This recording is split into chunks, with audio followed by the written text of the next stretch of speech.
ಅಂತ ಅರ್ಥ ಮಾಡ್ಕೋತಾರೆ, ಅರ್ಥ ಮಾಡ್ಕೊಂಡಿಲ್ವಾ ಈಗ? ಅರ್ಥ ಮಾಡ್ಕೊಂಡೆ ಈಗ ನೀನ್ ಡೈವರ್ಸಿಗೆ ಬಂದು ನಾವು ಯಾವ್ದಕ್ಕೂ ಜಟಕ ಬಂದಿಲ್ಲ, ಕೂತಿದೀವಿ ನಾವು. ಇದೊಳ್ಳೆ ಕತೆ ಹೇಳ್ದು ಕರ್ಮ. ಈ ಕಾಲೇಜ್ ಹುಡುಗ ಹುಡುಗಿರ್ ಲವ್ ಸ್ಟೋರಿ ಬೇರೆ. ದಿನ ಬೆಳಗ್ಗೆ ಏನೋ ಊಟ ಆಯ್ತೇನೋ, ಹ್ಞೂ ಕಣೆ ಆಯ್ತು, ಈಗ ತಿಂದೆ, ಹ್ಞೂ ಕಣೆ, ನಿಂದು ಊಟ ಆಯ್ತೇನೋ, ಆಯ್ತು, ಮತ್ತೇನೂ ಇಲ್ಲ, ಮತ್ತೆ ಹೇಳು, ಮತ್ತೆ ಅಂದೇನೆ 100 ಸಲ ಸತ್ತೋಗ್ಬಿಟ್ಟಿರ್ತಾನೆ. ಅಂದ್ರೆ ಮದ್ವೆ ಆದ ಮಾರನೇ ಬೆಳಿಗ್ಗೆ ಒಂದು PR ಇಟ್ಕೊಂಡಿದ್ರೆ, ಎಲ್ಲಿ? ಬೆಳಗಾವಿಗೆ ಕರ್ಕೊಂಡು ಹೋದ್ರು. ನಮ್ದು ಫಸ್ಟ್ ನೈಟ್ ಆಗ್ಲಿಲ್ಲ ಸರ್. ನಮ್ಮ ಮದ್ವೆಗೆ ಊಟ ಏನು ಅಂತ ಕೇಳಲಿಲ್ಲ, ತಮಾಷೆ ನೀವು. ಪಲಾವು, ಪುಳಿಯೋಗರೆ, ಕೇಸರಿ ಬಾತು. ಎಷ್ಟು ಜನ ಇದ್ರಿ? ಒಂದ್ 10 ಜನನೂ ಇರ್ಲಿಲ್ಲ. ಎಲ್ಲರೂ ಮದುವೆ ಆದ್ಮೇಲೆ ಫಸ್ಟ್ ನೈಟು ಅದು ಎಲ್ಲೆಲ್ಲೋ ಕರ್ಕೊಂಡು ಹೋಗ್ತಾರೆ, ಏನೇನೋ ಮಾಡ್ತಾರೆ, ಹೆಂಗೆಂಗೋ ಬೆಡ್ ಡೆಕೋರೇಟ್ ಆಗಿರುತ್ತೆ. ಇವನ್ ಗಂಡನ್ ಕಟ್ಕೊಂಡು ನಾನು ಯಾಕೆ ಕಟ್ಕೊಂಡು ಅನ್ನೋ ಫೀಲಿಂಗ್ ಸ್ಟಾರ್ಟ್ ಆಗೋಯ್ತು ಇವಳಿಗೆ ಆಲ್ರೆಡಿ. ಆವಾಗ ಕೇಳೇ ಬಿಟ್ಲು, ಅಲ್ಲ ಏನ್ ನಿನ್ ಕತೆ? ಅವತ್ತು ಕೇಳಿದ್ಲು, ಆಕ್ಚುಲಿ ಅಷ್ಟು ದಿನದವರೆಗೂ ಕೇಳಲಿಲ್ಲ ನನಗೆ. ಅವತ್ತು ಕೇಳಿದ್ಲು ಬಸ್ಸಲ್ಲಿ ಟ್ರಾವೆಲ್ ಮಾಡ್ಬೇಕಾರೆ, ಏನ್ ನಿನ್ ಕತೆ, ಯಾವ ಊರು ನಿಂದು?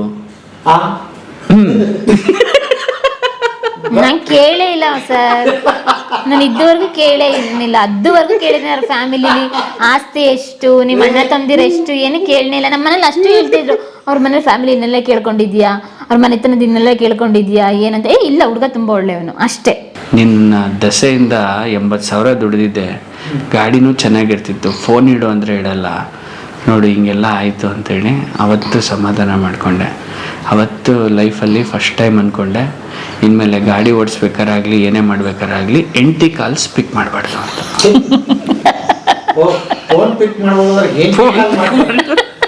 80 ಕಾಲ್ ಪಿಕ್ ಮಾಡಿ, ಯಾರು ಕಾಲ್ ಪಿಕ್ ಮಾಡಿದ್ರು ಚಿಂತೆ ಇಲ್ಲ, 80 ಕಾಲ್ ಮಾತ್ರ ಪಿಕ್ ಮಾಡಬಾರ್ದು ಸರ್. ಬರ್ರಿ ಬೀಗ್ರ, ಊಟ ಮಾಡೋಣ. ಬಾಳ್ ಮಂದಾಗ್ಲಿ ತಗೋರಿ. ನಿಮ್ಮ ಬಾಯಾರಿಕೆಯಿಂದ ಹಂಗ ಆಗ್ಲೇವಾ? ಆಮೇಲೆ ನಮ್ಮ ತಂದೆ ಬ್ಯಾಕ್ಗ್ರೌಂಡು ತುಂಬ ದೊಡ್ಡದಿದೆ. ನಮ್ಮ ಮನೇಲಿ ಎಲ್ಲ ನಮ್ಮ ತಂದೆ ಯಾರು, ಏನು, ಎತ್ತ ಎಲ್ಲ ಇವರು ಚೆಕ್ ಮಾಡಿ ಅದೆಲ್ಲ ರಿಸರ್ಚ್ ಮಾಡಿದ್ದಾರೆ. ಆದ್ರೂ ನಮ್ಮ ಮನೆಗೆ ಇಷ್ಟ ಇರಲಿಲ್ಲ. ಫಸ್ಟ್ ಆಫ್ ಆಲ್ ಅಂದ್ರೆ ಹಳ್ಳಿ ಕಡೆಯಲ್ಲಿ ಎಲ್ಲರ ಮನೇಲಿ ಇದ್ದೇ ಇರುತ್ತಲ್ಲ ಸರ್, ನಮ್ಮ ಸಮುದಾಯಕ್ಕೆ ಕೊಡಬೇಕು ಅಂತ ಹೇಳಿ, ಹುಡುಗ ಒಂದು ಜಾಬಲ್ಲಿ ಇರಬೇಕು ಅಂತ ಹೇಳಿ. ಇದು ಏನು ಜರ್ನಲಿಸಮ್ ಅಂತ ಹೇಳಿದ್ರೆ ಸಂಬಳ 3 ಕಾಸು 4 ಕಾಸು ಬರುತ್ತೆ, ಏನಕ್ಕೆ ಮದುವೆ ಆಯ್ತಾ, ಮದುವೆ ಆದ, ನಿನ್ನ ಅನ್ಪಾಡು. ಮಾತಾಡ್ನಿಲ್ಲ ನನ್ನ ಹತ್ರ. ನಮ್ಮಮ್ಮ 1.5 ವರ್ಷ ಮಾತಾಡ್ನಿಲ್ಲ.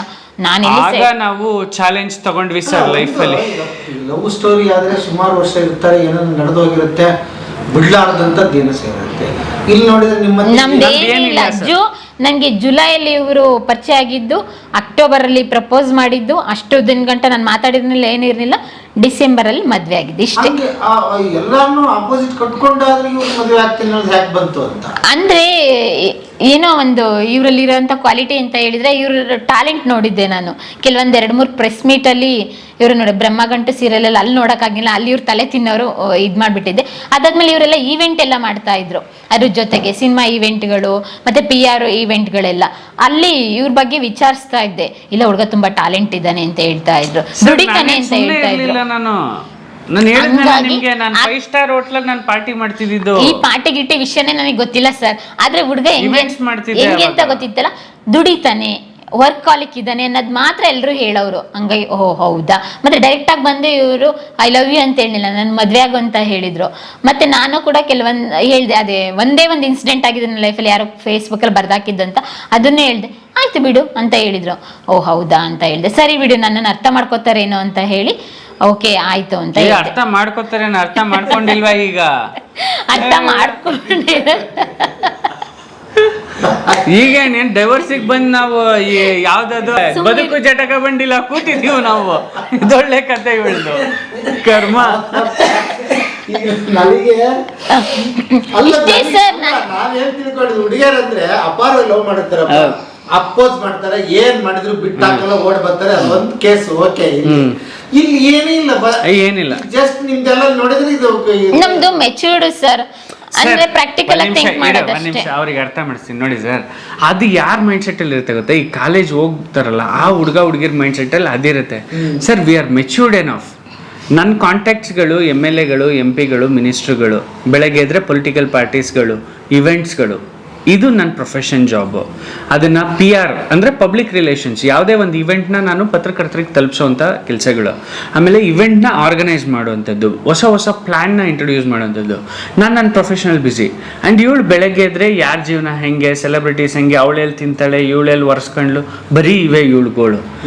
ಇನ್ನು ಇದ್ರ ಮಧ್ಯದಲ್ಲಿ ನನಗೆ ಟೈಮ್ ಸಿಕ್ಕಿದಾಗ ನಮ್ಮಿಬ್ಬರು ರಿಲ್ಯಾಕ್ಸೇಷನ್ ಗ್ಯಾಪ್ ಸಿಕ್ತಲ್ಲ, ಆ ಗ್ಯಾಪಲ್ಲಿ ನಾವು ಮ್ಯಾಚ್ ಆಗಿಬಿಟ್ವಿ. ಅರ್ಥ ಆಯ್ತಲ್ಲ ನಿಮಗೆ? ಈ ಕಾಲೇಜ್ ಹುಡುಗಿರ ಲವ್ ಸ್ಟೋರಿ ಬೇರೆ. ದಿನ ಬೆಳಗ್ಗೆ ಏನೋ ಊಟ ಆಯ್ತೇನೋ, ಹ್ಞೂ ಕಣೆ ಆಯಿತು, ಈಗ ತಿಂದೆ, ಹ್ಞೂ ಕಣೆ, ನಿಂದು ಊಟ ಆಯ್ತೇನೋ, ಆಯಿತು, ಮತ್ತೇನೂ ಇಲ್ಲ, ಮತ್ತೆ ಹೇಳು, ಮತ್ತೆ ಅಂದೇನೆ 100 ಸಲ ಸತ್ತೋಗ್ಬಿಟ್ಟಿರ್ತಾನೆ. ನಾನು ಅಷ್ಟಿದ್ರು ಆಮೇಲೆ ಅಕ್ಟೋಬರ್ ಆದ್ಮೇಲೆ ಇಷ್ಟಪಟ್ಟೆ. ಜೂನ್ ಜುಲೈಲಿ ಅಷ್ಟು ಅವಾಯ್ಡ್ ಮಾಡಿ, ಸೆಪ್ಟೆಂಬರ್ ಅಕ್ಟೋಬರಲ್ಲಿ ಇಷ್ಟಪಟ್ಟು, ನವೆಂಬರ್ 1 ತಿಂಗಳು ಅಷ್ಟೇ. ಆಮೇಲೆ ಇವ್ರನ್ನ ಅರ್ಥ ಮಾಡ್ಕೊಂಡು ಸರಿ ಆಯ್ತು ಅಂತೇಳಿ ನಮ್ಮ ಪಪ್ಪ ಓಕೆ ಕಣಮ್ಮ ನಿಮ್ಮ ಅಮ್ಮ ಒಪ್ಪಿರು ನಾನು ಹೋಗ್ತೀನಿ. ನಮ್ಮ ಅಮ್ಮ ಒಪ್ಪನೇ ಇಲ್ಲ. ಆಮೇಲೆ ಬೇರೆಯವ್ರ ಮದುವೆ ಆಗೋಕ್ಕೆ ಪ್ಲ್ಯಾನ್ ಮಾಡ್ತಾಯಿದ್ರು. ನಮ್ಮ ಮನೇಲಿ ಬೇರೆಯವ್ರಿಗೆ ಯಾರಿಗೂ ಕೊಡಬೇಕು ಅಂತ ಹೇಳಿ, ಅಂದರೆ ನಮ್ಮ ಕಮ್ಯುನಿಟಿಲೇ ಇರೋದು. ಇವ್ರು ಯಾಕೋ ಬಿಟ್ಟರೆ ಸಿಗಲ್ಲ ಅಂತ ಕಾಣಿಸ್ಬಿಟ್ಟು ಆಯಿತು ಮದುವೆ ಪ್ಲ್ಯಾನ್ ಮಾಡಿದ್ರು ಅಷ್ಟೇ. ಮದುವೆ ಪ್ಲ್ಯಾನ್ ಮಾಡಿದ್ರು ಮದುವೆ ಆದ್ಮೇಲೂ ವರ್ಕ್ ಕಾಲಿಕ್ಕೆ ಹೆಂಗಿತ್ತಂದ್ರೆ ಮದ್ವೆ ಆದ ಮಾರನೇ ಬೆಳಿಗ್ಗೆ ಒಂದು PR ಇಟ್ಕೊಂಡಿದ್ರೆ ಎಲ್ಲಿ ಬೆಳಗಾವಿಗೆ ಕರ್ಕೊಂಡು ಹೋದ್ರು. ನಮ್ದು ಫಸ್ಟ್ ನೈಟ್ ಆಗ್ಲಿಲ್ಲ ಸರ್.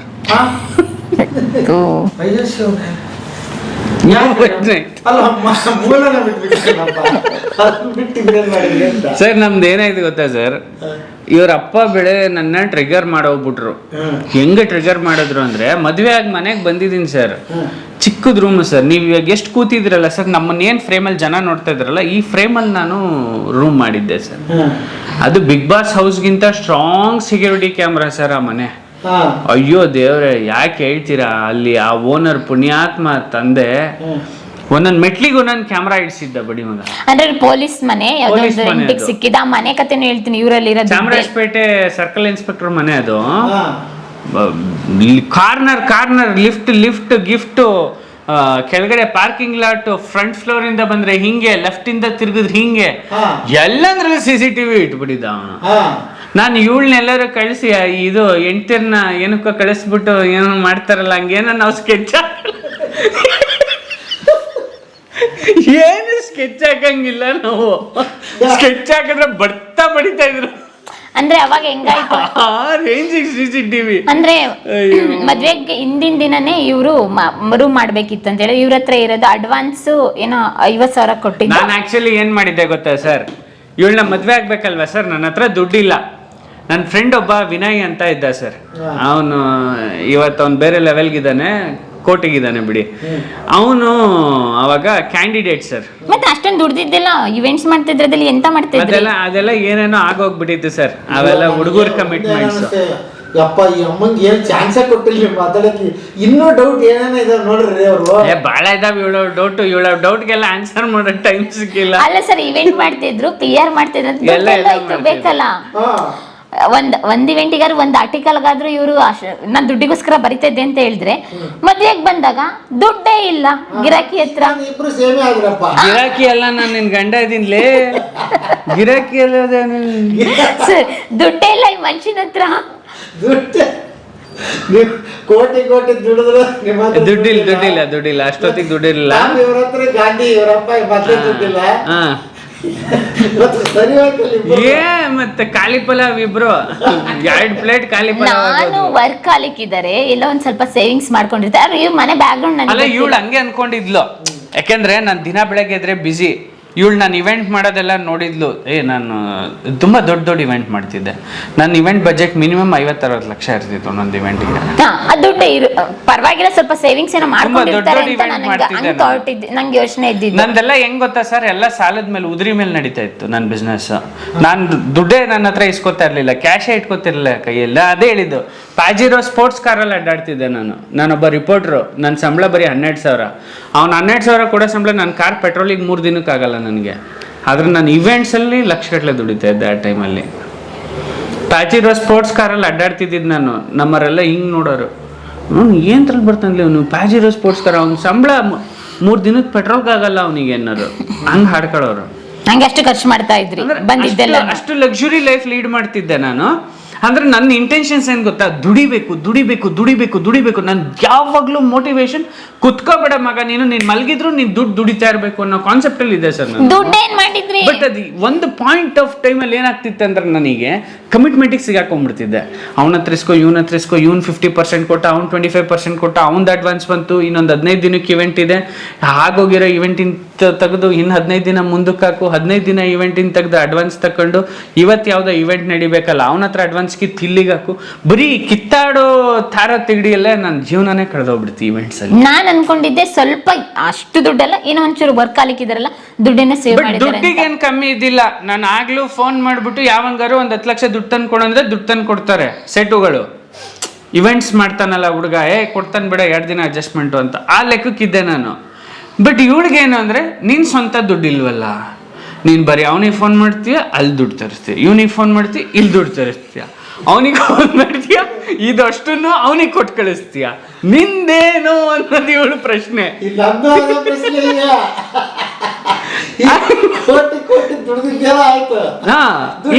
ಹಿಂಗ್ ಟ್ರಿಗರ್ ಮಾಡ್ಬಿಡ. ಇವ್ರ ಅಪ್ಪ ಬೇರೆ ಬಂದ್ರ, ಮದ್ವೆ ಆಗಿ ಮನೆಗ್ ಬಂದ್ವಾ 11 ಗಂಟೆಗೆ, ನಮ್ ಮದ್ವೆಗ್ ಊಟ ಏನು ಅಂತ ಕೇಳಲಿಲ್ಲ. ತಮಾಷೆ ನೀವು. ಪಲಾವು, ಪುಳಿಯೋಗರೆ, ಕೇಸರಿ ಬಾತು. ಎಷ್ಟು ಜನ ಇದ್ರಿ? ಒಂದ್ 10 ಜನನೂ ಇರ್ಲಿಲ್ಲ. ಅದು ಜಾಸ್ತಿ ಟೀ ಬಿಸ್ಕೆಟ್ ಅಲ್ಲಿ ಮುಗ್ದ. ಯಾರು ಇರ್ಲಿಲ್ಲ ಸರ್, ಇವ್ರ ಮನೆ ಕಡೆಯಿಂದ ಯಾರು ಬರ್ರಿ, ನಮ್ಮ ಮನೆ ಕಡೆಯಿಂದ ಇಬ್ರು, ನನ್ನ ಫ್ರೆಂಡ್ ಇಬ್ರು ಬಂದಿದ್ರು, ಬೆಸ್ಟ್ ಫ್ರೆಂಡ್, ಮತ್ತೆ ನನ್ನ ಮಾಸ್ಟರ್ ಡಿಗ್ರಿ ಒಬ್ಬ ಫ್ರೆಂಡ್ ಬಂದಿದ್ದ, ಅಷ್ಟ್ ಬಿಡ್ರಿ ಇನ್ಯಾರು ಜನನೇ ಇರ್ಲಿಲ್ಲ. ಅಲ್ಲ ಸರಿ ಆಯ್ತು, ಮದುವೆ ಆಯ್ತು, ಎಲ್ಲ ಬಂತು. ಮದುವೆ ಆದ್ಮೇಲೆ ಮತ್ತೆ ಬಂದಿದ್ ನೀವು 10x10 ರೂಮ್ಗೆ. 10x10 ರೂಮಿಗೆ ಬಂದ್ವಾ, ಇವ್ರಪ್ಪ ಬಂದ್ರ, ರೂಮ್ ನೋಡಿದ್ರ, ರೂಮ್ ನೋಡ್ತಿದ್ದಂಗೆ ನಾನು 1 ನಿಮಿಷ ಹಿಂಗ ಆಚೆ ಹೋಗಿ ಹಿಂಗ್ ಬಂದ, ನಾ ವಾಶ್ರೂಮ್ ಅಲ್ಲಿ ಇದೀನ, ಇವಳಿಗೆ ಹೇಳ್ತಿದ್ದಾರೆ ಮಾರ್ತಾನ ಹೋಗು ನಿನ್ನ ಬಾಂಬೆಲಿ, ನಿನ್ ಹಣೆ ಬರ ಇದ್ದಂಗ ಆಗುತ್ತೆ ಅಂತ. ನಾನು ವಾಶ್ರೂಮ್ ಆಚೆ ಏನ್ ಹೇಳ್ತಿದ್ದೀರಾ ಅಂತಂದ್ರೆ, ಏನಿಲ್ಲ ಬಿಡ್ರಿ, ಏನೋ ಆಗಿದ್ದಾಯ್ತು, ಹೊಡ್ತೀವಿ, ಫೋಟೋ ತೆಗ್ಸ್ಕೊಡ್ರಿ. ನಾನು ಫೋಟೋ ಯಾಕೆ ತೆಗೆಸ್ಕೊಡ್ಬೇಕು ನಾನು ನಿಮಗೆ? ಗ್ಯಾರಂಟಿಗೆ ಪ್ರೂಫಿಗೆ ಬೇಕಲ್ಲ. ನಿಮ್ಮ ಅಪ್ಪಂಗೆ ಹೇಳೇ ನಾನು ನಿನ್ ಬಿಟ್ಟು ಎಲ್ಲೂ ಓಡೋಗಲ್ಲ ಅಂತ ಹೇಳಿ ಕಳ್ಸೋಣ. ಅವ್ರು ಏನಾದ್ರು ಹೇಳಿ, ಅವ್ರು ಏನ್ ಕೇಳ್ತವ್ರೆ, ಫೋಟೋ ತಾನೆ, ನಿನ್ಗೇನ್ ಕಷ್ಟ, ಬಾ ಅಂದ್ಲು. ಆಯ್ತು ನಿಂತ್ಕೋತಾಯಿ ಅಂತ ನಿಂತ್ಕೊಂಡೆ, ಫೋಟೋ ಹೊಡೆದ್ರು, ಒಂದು ಪಾಸ್ಪೋರ್ಟ್ ಸೈಜು. ಅವರಪ್ಪ ರಿಜಿಸ್ಟರ್ ಮ್ಯಾರೇಜ್ಗೆ ಹಾಕಿದ್ರೆ ಹೆಂಗೂ ಗೊತ್ತಿಲ್ಲ, ನಾನು ಇವತ್ತಿಗೂ ನೋಡಿಲ್ಲ. ಅವರಪ್ಪ ಇಸ್ಕೊಂಡೋದ್ರು, ನಾನು ಡಾಕ್ಯುಮೆಂಟ್ಸ್ ಎಲ್ಲ ಕೊಟ್ಟು ಕಳಿಸ್ದೆ, ಒಳ್ಳೇದಾಗ್ಲಿ ಅಂದರು. ನಮ್ಗೆ ಒಳ್ಳೇದೇ ಆಗುತ್ತೆ, ಹೊರಡಿ, ನೀವಿದ್ರೆ ಕೆಡ್ದಾಗುತ್ತೆ ಮುಂದಕ್ಕೆ. ಅಂದ್ರೆ ಇವ್ರ ಮಾತು ಆ ಲೆವೆಲ್ಗೆ ಇತ್ತಲ್ಲ, ನೋಡ್ರಿ ಇಲ್ಲಿ ನೋಡಿದ್ರೆ ಏನು ಖಾಲಿ ಪಲಾವ್ ಮಾತೆಲ್ಲ ಕೋಟಿಗಟ್ಲೆ, ನೋಡಕ್ ಏನು ಇಲ್ಲ ಅಂದ್ರೆ ಇನ್ನೇನ್ ತಾನೆ, ಅವ್ರು ತಾನೆ ಹೆಂಗ್ ನಂಬ್ತಾರೆ. ಈಗ ನಾನೇನ್ ವ್ಯವಹಾರ ಮಾಡ್ತೀನಿ, ಎಷ್ಟು ವ್ಯವಹಾರ ಮಾಡ್ತೀನಿ ನನಗೆ ಗೊತ್ತು, ಬಿಡಿ, ನಂದು ಬಿಟ್ಟಾಕಿ, ನನ್ನ ಪರ್ಸನಲ್ ತೋರ್ಸಕ್ಕೇನು ಇಲ್ವಲ್ಲ ಇಲ್ಲಿ. ನಾನು ಅಷ್ಟೊಂದೆಲ್ಲ ವ್ಯವಹಾರ ಮಾಡ್ತೀನಿ. ನನಗೆ ಕನ್ಫ್ಯೂಷನ್ ಆಯ್ತು. ಅವ್ರ ಇಮ್ಯಾಜಿನೇಷನ್, ಮಗ ಒಂದ್ ಇವೆಂಟಿಗೆ 50 ಲಕ್ಷ 25 ಲಕ್ಷ ಖರ್ಚು ಮಾಡ್ತಾನೆ ಅಂತ ಅಂದ್ರೆ, ಬಿಡೋ ಕೋಟಿಗಿದ್ದಾನೆ ಅನ್ನೋ ಲೆಕ್ಕಾಚಾರ.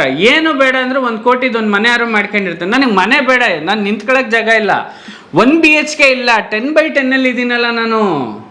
ಅವ್ರಿಗೆ ನಂಬಿಕೆ ಆದ್ರೆ ಹೆಂಗ್ ಬರ್ಬೇಕು, ನನ್ನ ಮಗಳು ನೀವು ಸಾಕ್ತಾನೆ ಅಂತ. ಅಂದ್ರೆ 1 BHK ಹೆಂಗಿತ್ತು ಅಂತ ಹೇಳಿದ್ರೆ, ಇಲ್ಲೇ ವಾಶ್ರೂಮು, ಇಲ್ಲೇ ಅಡಿಗೆ ಮನೆ, ಇದೇ ಒಂದು ಹಾಲು, ಇದ್ರಲ್ಲೇ ಮಲಗಬೇಕಿತ್ತು, ಇಲ್ಲೇ ಅಡಿಗೆ ಮಾಡ್ಬೇಕಿತ್ತು, ಅಲ್ಲೇ ವಾಶ್ರೂಮ್. ಆ ತರ ಮನೆಯಲ್ಲಿ ಒಂದು 3 ತಿಂಗಳಿದ್ದು ಮದ್ವೆ ಆದ್ಮೇಲೆ. ಆಮೇಲೆ ಎಲ್ಲ ನನ್ನ ಫ್ರೆಂಡ್ಸ್ ಎಲ್ಲ ನನ್ನ ಫಸ್ಟ್ ನೈಟ್ ಕತೆ ಹೇಳ್ತೀನಿ. ಅಯ್ಯೋ, ಈಗ ಮದ್ವೆ ಆಯ್ತು, ಬಂದ್ವಿ, ಇವ್ರ ಅಪ್ಪ ಹೋದ್ರು, ಪಾಸ್ಪೋರ್ಟ್ ಸೈಜ್ ಫೋಟೋ ಕತೆ ಮುಗೀತು. 2 ಗಂಟೆಗೆ ನನಗೆ ಫೋನ್ ಬಂತು, ಅಣ್ಣ ಬೆಳಗಾವಿಯಲ್ಲಿ ಅರೇಂಜ್ ಮಾಡ್ಕೊಡ್ಬೇಕು ಇವೆಂಟ್ ಅಂತ. ಎಲ್ಲ ರೆಡಿ ಇದೆ ಅಮ್ಮ, ಮಾಡ್ಕೊಡ್ತೀನಿ. ಇವಳು ಬೆಳಗಾವಿದು ಯಾವಾಗ ಪ್ಲ್ಯಾನ್ ಆಯಿತು ಅಂದ. ನೀನು ಬರ್ತಿಲ್ಲಮ್ಮ, ನಾನು ಹೋಗ್ತಿದ್ದೀನಿ, ಆರಾಮಿರು, ನೀನು ಯಾಕೆ ತಲೆ ಕೆಡಿಸ್ಕೊತೀನಿ, ನಾನು ನಿನ್ನ ಬಿಟ್ಟೆಲ್ಲೂ ಹೋಗಲ್ಲ, ನಿನ್ನ ಜೊತೆನೇ ಬರೋದು. ಆಮೇಲೆ ಇವ್ರು ನನಗೆ, ಸರ್ ಏನಾಯ್ತು ಸರ್ ಅಲ್ಲೇನೋ ಡಿಸ್ಕಷನ್. ಏನಿಲ್ಲ ರೀ, ನಾನು ಇವೆಂಟಿಗೆ ಬರ್ತೀನಿ ಇಡ್ರಿ, ನಿಮ್ಗೆಲ್ಲ ಅರೇಂಜ್ಮೆಂಟ್ ಆಗಿದೆ, ನಾನು ಹುಡುಗರು ಕಳ್ಸಿದ್ದೀನಿ ಅಂತ ಫೋನ್ ಕಟ್ ಮಾಡಿ. ಅಂದ್ರೆ 10 ದಿನ ರಜಾ ಕೊಟ್ಬಿಟ್ಟಿದ್ರು ನನಗೆ. ನಾನು ಒಬ್ಳೆ ಹೆಂಗಿರ್ಲಿ ಆ ಮನೆಯಲ್ಲಿ, ನನಗೆ ಹೊಸ ಜಾಗ. ಇವಳು ರಜಾ ತಗೊಂಡಿಲ್ಲ, ಇವ್ರ ಆಫೀಸಲ್ಲಿ ಅವರೇ ರಜಾ ಕೊಟ್ಬಿಟ್ಟಿದ್ದಾರೆ. ಮದುವೆ ಆಗಿದೆ, ನೀನ್ ಆರಾಮ್ ಎಂಜಾಯ್ ಮಾಡು ಅಂತ. ಓಕೆನಾ, ಸರಿ. ನಾನು ಇವಳು ನಾಳೆ ಬೆಳಗಿಂದ ಆಫೀಸ್ಗೆ ಹೋಗ್ತಾಳೆ ಬಿಡು, ನಾನಿನ್ನೇನು ಇವಳು ಮನೇಲಿ ಕೂತ್ಕೊಂಡೇನು ಮಾಡೋದು, ಕೆಲಸ ನೋಡ್ಕೊಳ್ಳೋಣ ಅಂತ ನಾನು ಬೆಳಗಾವಿ ಇವೆಂಟಲ್ಲಿ ಬ್ಯುಸಿ ಆಗಿಬಿಟ್ಟೆ. 3 ಗಂಟೆ ಕಿರ್ಚಿದ್ಲು ಬಾಸ್. ಹೆಂಗೆ ಕಿರ್ಚಿದ್ಲು ಅಂದರೆ ಇವಳು ಎಲ್ಲಿ ಎಲ್ಲಿ ಕಿರ್ಚಿದ್ದೆಲ್ಲ ಮನೇಲಿ- ಹತ್ತಿದ್ದು. ಓಯ್. ರಾತ್ರಿ ಬೆಳಗ್ಗೆ ಹೊರಡ್ಬೇಕು ನೀವು ಇನ್ನ. ಮಧ್ಯಾಹ್ನ ಇವ್ರ ಮದ್ವೆ ಆಗಿ ಮಧ್ಯಾಹ್ನ 3 ಗಂಟೆಗೆ ಅವತ್ತಿನ್ನೂ ಬಂದಿದ್ವಿ. 1 ವಾರ ಆಗಿರ್ಬೋದು. ನಾನು ಆ ಮನೆ ಮಾಡಿ ಆ ಮನೆ ಕಾಲಿಟ್ಟಿರೋದೇ 2 ದಿನ ಹಿಂದೆ. ಓನರ್ ಬಂದ್ರು, ಯಾಕಮ್ಮ ಅಳ್ತಿದ್ಯಾ? ನನ್ನ ಗಂಡ ಇವತ್ತಿನ ಮದುವೆ ಮಾಡ್ಕೊಂಬಂದು ನನ್ನ ಬಿಟ್ಟು ಹೋಗ್ತಾ ಇದ್ದಾನೆ ಅಂತ ಸ್ಟಾರ್ಟ್ ಮಾಡ್ಕೊಬಿಡ್ಲಿ ಅವಳು. ನನಗೆ ಕಿಚನ್ ಹೊಂಟೋದೆ, ನನಗೆ ಏನು ಮಾತಾಡ್ಬೇಕು ಅಂತ ಗೊತ್ತಾಗ್ತಾ ಇಲ್ಲ. ಒಳ್ಳೆ ಚೈಲ್ಡ್ ಥರ ಆಡ್ತಾಳೆ ಅವತ್ತು. ಅಳದೇ ಹೇಳೋದು ಯಪ್ಪ. ನನಗೆ ಒಂದು ಲೆವೆಲಿಗೆ ನನಗೆ ಫ್ರಸ್ಟ್ರೇಷನ್ ಆಗೋಯ್ತು.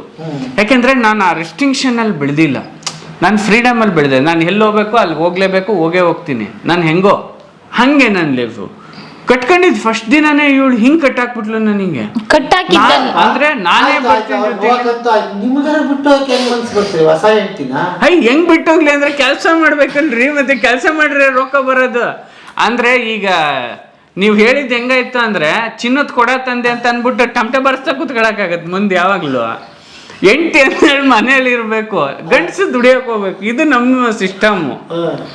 ಇವಳು ನೋಡಿದ್ರೆ ನನ್ ಬಿಟ್ಟು ಹೋಗಂಗಿಲ್ಲ. ಈಗೇನ್ ತಮಟೆ ಬರ್ಸ್ಲಕ್ ಕೂತ್ಕೊಳ್ಳ ಇವಳು ಇಟ್ಕೊಂಡು ಹೇಳಿ ನಿಮ್ ಲೆಕ್ಕಾಚಾರ. ಅವ್ರು ಹೇಳ್ತಿದ್ದು ಹೊಸ್ದಾಗಿ ಮದ್ವೆ ಆಗಿದ್ರಲ್ಲ. ಆಗ ಒಂದು ಪ್ಲಾನ್ ಮಾಡಿದೆ. ನೋಡಪ್ಪ, ಅವ್ನಿಗೆ ಫೋನ್ ಮಾಡಿದೆ ನಮ್ಮ ಹುಡುಗಂಗೆ, ಗುರು 1 ಟಿಕೆಟ್ ಬದಲು 2 ಟಿಕೆಟ್ ಹಾಕು, ನಾನು ನನ್ನ ಹೆಂಡತಿ ಇಬ್ರು ಬರ್ತೀವಿ. ಅಣ್ಣ ಇಬ್ರು ಬರ್ತೀರಾ? ಲೇ ಇಬ್ರು ಬರ್ತೀವಿ ಕಣೋ. ಯಾಕೋ ಅಂದೆ. ಅಲ್ಲಣ್ಣ ಇವತ್ತು ಮದ್ವೆ ಆಗೈತಲ್ವಾ? ಆದ್ರೇನಪ್ಪ ಮುಂದಕ್ಕೆ ಅಂತ. ಅಲ್ಲಣ್ಣ ಇದು ಅವನಿಗೆ ಹೇಳಕ್ ಸಂಕೋಚ. ಹಾ ನಾನು ಫೈನಲ್ ನಾನೇ ಹೇಳ್ಬಿಟ್ಟೆ, ಮುಚ್ಕೊಂಡು ಫೋನ್ ಇಡು, 2 ಟಿಕೆಟ್ ಹಾಕು, no first night, only travel night, night full travel cut. ಸಂಜೆ ರೆಡಿ ಆದ್ಲು, 8 ಗಂಟೆಗೆ ಬಸ್ಸು. ಇವಳಿಗೆ ಒಂಥರ ಫೀಲಿಂಗು. ಅಲ್ಲ, ಎಲ್ಲರೂ ಮದುವೆ ಆದ್ಮೇಲೆ ಫಸ್ಟ್ ನೈಟು ಅದು ಎಲ್ಲೆಲ್ಲೋ ಕರ್ಕೊಂಡು ಹೋಗ್ತಾರೆ, ಏನೇನೋ ಮಾಡ್ತಾರೆ, ಹೆಂಗೆಂಗೋ ಬೆಡ್ ಡೆಕೋರೇಟ್ ಆಗಿರುತ್ತೆ. ಇವನು ಗಂಡನ್ ಕಟ್ಕೊಂಡು ನಾನು ಯಾಕೆ ಕಟ್ಕೊಂಡು ಅನ್ನೋ ಫೀಲಿಂಗ್ ಸ್ಟಾರ್ಟ್ ಆಗೋಯ್ತು ಇವಳಿಗೆ ಆಲ್ರೆಡಿ. ಆವಾಗ ಕೇಳೇ ಬಿಟ್ಲು, ಅಲ್ಲ ಏನ್ ನಿನ್ ಕತೆ? ಅವತ್ತು ಕೇಳಿದ್ಲು. ಆಕ್ಚುಲಿ ಅಷ್ಟು ದಿನದವರೆಗೂ ಕೇಳಲಿಲ್ಲ ನನಗೆ. ಅವತ್ತು ಕೇಳಿದ್ಲು ಬಸ್ಸಲ್ಲಿ ಟ್ರಾವೆಲ್ ಮಾಡ್ಬೇಕಾರೆ, ಏನ್ ನಿನ್ ಕತೆ, ಯಾವ ಊರು ನಿಂದು? ನಂಗೆ ಕೇಳೇ ಇಲ್ಲ ಸರ್. ನಾನು ಇದುವರೆಗೂ ಕೇಳೇ ಇರ್ಲಿಲ್ಲ. ಅದುವರೆಗೂ ಕೇಳಿದ್ದೆ ಅವ್ರ ಫ್ಯಾಮಿಲಿಲಿ ಆಸ್ತಿ ಎಷ್ಟು, ನಿಮ್ಮ ಅಣ್ಣ ತಂದಿರ ಎಷ್ಟು, ಏನು ಕೇಳಲಿಲ್ಲ. ನಮ್ಮ ಮನೇಲಿ ಅಷ್ಟು ಹೇಳ್ತಿದ್ರು, ಅವ್ರ ಮನೇಲಿ ಫ್ಯಾಮಿಲಿ ಇನ್ನೆಲ್ಲ ಕೇಳ್ಕೊಂಡಿದ್ಯಾ, ಅವ್ರ ಮನೆತನದ ಇನ್ನೆಲ್ಲ ಕೇಳ್ಕೊಂಡಿದ್ಯಾ ಏನಂತ. ಇಲ್ಲ, ಹುಡುಗ ತುಂಬ ಒಳ್ಳೆಯವನು ಅಷ್ಟೇ. ನಾನೇನು ಕೇಳಿಲ್ಲ. ಅವಾಗ ಬಸ್ಸಲ್ಲಿ ಕೂತ್ಕೊಂಡು ಕೇಳ್ತಾ ಇದ್ದೀನಿ, ನಿಮ್ಮ ಮನೆ ಯಾವುದು. ನನಗೆ ನಿದ್ದೆ, ಇವಳಿಗೆ ಮನೆ ಕತೆ ಕೇಳೋ ಚಿಂತೆ. ನನಗೆ ನಿದ್ದೆ ಬೆಳಗಿಂದ ಸುಸ್ತಾಗ್ಬಿಟ್ಟಿದೆ ನಾನು. ಇವಳು ಟಾರ್ಚರ್ ಬೇರೆ ಅಷ್ಟೊತ್ತಿಗೆ ಸ್ಟಾರ್ಟ್ ಆಗ್ಬಿಟ್ಟಿದೆ. ತಾಯಿ ಪಟ್ಟು ಸರಿ ಗಂಡ ಮದುವೆ ಆದ್ಮೇಲೆ ನಿಮ್ಮೂರು ಯಾವ್ದು? ನಿಮ್ಮೂರು ಯಾವುದು? ನಿಮ್ಮಪ್ಪ ಏನ್ ಮಾಡ್ತಾರೆ? ಟ್ರಾವೆಲಿಂಗ್ ಅಲ್ಲಿ ಹಿಂಗೆ ಜಗ್ತಾ ಇದೆಯಲ್ಲ, ನೈಟ್ ಬಸ್ ಅಲ್ಲ, ಅದು ಹಿಂಗೆ ಆಡಿಸ್ತಾ ಇದೆ ಫುಲ್. ನಿಂದೆ ಸುಮ್ಮನಿರೆ, ಎಲ್ಲ ಹೇಳ್ತೀನಿ, ನಿನ್ ತಲೆ ಕೆಡಿಸ್ಕೊಬಿಡ, ಆರಾಮಿರೆ. ಇಲ್ಲ ನಂಗೆ ಗೊತ್ತಾಗ್ಬೇಕು ಈಗಲೇ, ಇಲ್ಲಾಂದ್ರೆ ಇಲ್ಲೇ ಕಿರಿಸ್ತೀನಿ ಅಂತಾಳೆ. ಒಳ್ಳೆ ತಮಾಷೆ, ಫನ್ನಿ ಅಂದ್ರೆ ಫನ್ನಿ. ಆವಾಗ ಹೇಳಿದೆ, ಈ ಥರ ಕಣಮ್ಮ, ನನ್ನ ಊರು ಇಂಥದ್ದು, ನಾನು ಇಲ್ಲಿ ಓದಿದೆ, ನಾನು ಇಂಥವ್ರ ಮನೇಲಿದ್ದೆ, ನನ್ನ ಜರ್ನಿ ಹಿಂಗೆ ಸ್ಟಾರ್ಟ್ ಆಯಿತು, ಇಷ್ಟು ವರ್ಷಕ್ಕೆ ನಾನು ಜರ್ನಲಿಸಮಿಗೆ ಬಂದೆ, ನಾನು ಇಂಥ ಕಡೆ ಕೆಲಸ ಮಾಡಿದ್ದೀನಿ. ಆಗ ನನ್ನ ಬಗ್ಗೆ ಗೊತ್ತಾಯ್ತು. ಕೇಳಿದ್ದೀರಾ ಯಾವ್ದಾದ್ರು ಕಥೆಯಲ್ಲಿ ನೀವು? ಮುಂದಕ್ಕೂ ಕೇಳಕ್ ಸಾಧ್ಯ ಇಲ್ಲ. ಈಗಲ್ಲ, ಮುಂದಕ್ಕೂ ಯಾರು ಕೇಳಕ್ ಸಾಧ್ಯ? ಯಾವ್ದಾದ್ರು ಹೇಳ್ತಾ ಇದ್ದಾರೆ ನಮ್ಮ ಪಪ್ಪ ನಮ್ಮಮ್ಮ, ಆ ಹುಡುಗನ ಹಿನ್ನೆಲೆ ಗೊತ್ತಾ ನಿನ್ಗೆ, ಅವ್ರ ಮನೆ ಹಿನ್ನೆಲೆ ಗೊತ್ತಾ, ಮನೆತನದ ಹಿನ್ನೆಲೆ ಗೊತ್ತಾ? ಫಸ್ಟ್ ಆಫ್ ಆಲ್ ಆ ಹುಡುಗ ಅಂದ್ರೆ ಅಕಸ್ಮಾತ್ ನಿನ್ನ ಫ್ಯೂಚರಲ್ಲಿ ಮದುವೆ ಆಗಿಬಿಟ್ಟೋದ್ರೂ ಕೂಡ ನಿನ್ಗೇನು ಆಧಾರ ಇದೆ ಅಂತ. ಇಲ್ಲ ನೋಡ್ಕೋತಾರೆ, ಇಲ್ಲ ತುಂಬಾ ಚೆನ್ನಾಗಿ ಕೆಲಸ ಮಾಡ್ತಾರೆ, ಇಲ್ಲ ಕಾರಣಮ್ಮ ಅಂತ ಹಿಂಗೆ ಕನ್ವಿನ್ಸ್ ಮಾಡ್ತಾ ಇದ್ದೀನಿ ಹೊರ್ತು. ಆಮೇಲೆ ನಮ್ಮಮ್ಮ ಕೊನೆಗೆ ನಿನ್ನ ಹಣೆ ಬರಹ ಏನೋ ಒಳ್ಳೇದಾಗ್ಲಿ ಅಂತ ಫೋನ್ ಕಟ್ ಮಾಡಿ ಇಟ್ಬಿಟ್ರು. ಅವತ್ತು ಕಟ್ ಮಾಡಿದ್ರು, ಮುಂದೆ ಕನೆಕ್ಟ್ ಆಗಿದ್ದು ನನ್ನ ಮಗ ಡೆಲಿವರಿ ಟೈಮಲ್ಲಿ. ಆಗ ನಾನೊಂದು ಚಾಲೆಂಜ್ ತೊಗೊಂಡೆ ಸರ್. ಅಲ್ಲಿವರೆಗೂ ನಂದು ಹುಡುಗಾಟದ ಜೀವನ, ಇವೆಂಟ್ಸ್ ಅಂದರೆ ದುಡ್ಡು ಅಂದರೆ ಬಿಡು, ಹುಡುಗರಿಗೆ ಬೇರೆ ಸಂಬಳ ಕೊಡೋದು, ಹುಡುಗರಿಗೆ ಪಾರ್ಟಿ ಮಾಡಿಸೋದು, ಬರೀ ಇದನ್ನೇ ಮಾಡ್ಕೊಂಡು ಬಂದಿದ್ದೆ ನಾನು, ಇವೆಂಟ್ಸ್ ಅಂದರೆ. ಆವಾಗ ನಾನು ಡಿಸೈಡ್ ಮಾಡಿದೆ ಆ ರಾತ್ರಿ, ಇಲ್ಲ ಇವಳು ಯಾಕೋ ನನಗಿಂತ ಒಂದು ಸ್ಟೆಪ್ ಮುಂದೆ ಭಾಳ ಆಲೋಚನೆ ಮಾಡೋಕ್ಕೆ ಸ್ಟಾರ್ಟ್ ಮಾಡಿದ್ದಾಳೆ. ನಾನು ಇನ್ನು ಯೋಚನೆ ಮಾಡಬೇಕು, ಇವ್ರ ಅಪ್ಪ ಬೇರೆ ಏನೇ ನಿಮ್ಮ ಅಪ್ಪ ಬೇರೆ ಹಿಂಗೆ ಅಂದ್ಬಿಟ್ರಲ್ಲ ಅಂದರೆ, ಮತ್ತು ಅವ್ರು ಏನು ನೋಡಿದ್ದಾರೆ ಅದನ್ನೇ ಮಾತಾಡಿದ್ದಾರೆ ಬಿಡು ಅಂತ ಇವಳು ಹಿಂಗೆ ಮಾತಾಡಿದ್ರು. ಒಂದು ಸ್ವಲ್ಪ ಸೀರಿಯಸ್ ಆಗಿ ತೊಗೊಂಡೆ ನಾನು.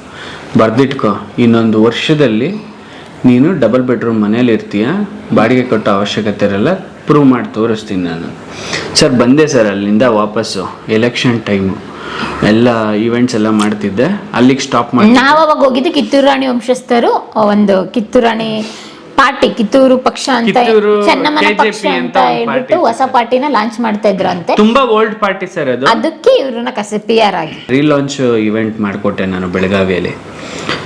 ಸರ್ ಅಲ್ಲಿ ಲೈಫಲ್ಲಿ ಸೀರಿಯಸ್ನೆಸ್ ಅನ್ನೋದು ಸ್ಟಾರ್ಟ್ ಆಯಿತು ಸರ್. ಅಷ್ಟೊತ್ತಿಗೆ ನನಗೆ ನೆಕ್ಸ್ಟ್ ಡೇನೇ ಗೊತ್ತಾಗೋಯ್ತು ನನಗೆ ಪಿಕ್ಚರ್ ಬಿಡುತ್ತೀನ ಅಂತ. ಏಕೆಂದರೆ ಇವಳು ಎಷ್ಟೊಂದು ಸೀರಿಯಸ್ ಆಗಿಬಿಟ್ಲಲ್ಲ.